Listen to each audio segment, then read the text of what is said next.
பெரும்பாம்போட அந்த ஓட சண்டி தான் என்ன வர்றது. அந்த இதில் வந்து பாறையில் ஊற்று வரும். வாங்க கட்டி வரும், பார்த்து வரணும். சரக்கும் அழகான தண்ணி பாறையில் ஊற்று. அதில் இந்த மாதிரி உலக அதிசயத்தில் ஒன்று எங்கேயாவது இந்த மாதிரி பார்த்தீங்கன்னு பாருங்கள். இது பாறையில் உள்ளே இருந்து வர தண்ணி. ஆமாம், எப்படி வரும் பாருங்க. இது சூப்பராக இருக்கும். இதெல்லாம் இயற்கை தண்ணி.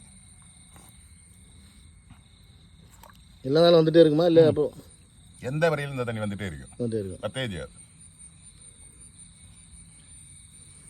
வேலிமலை முருகன் மலை அதான் பெரும்பாம்போட ஊற்று தொடங்குது. அப்படியே வந்து பாறை அடியில் ஓட்டு வருது. பாறையிலேருந்து நேரம் வருது. அந்த தொடக்கம் ஊற்று தான் இங்கே வருது. இங்கே காட்டி வரும். இந்த மாதிரி பாறை இடம் உலகத்தில் ஒரு இடமே கிடையாது. பாறையிலேருந்து தண்ணி வர்றது. இதெல்லாம் இந்த தண்ணி குடிக்கணுங்கன்னா பாக்கி அடிக்கணும், இல்லை குடிக்க முடியாது.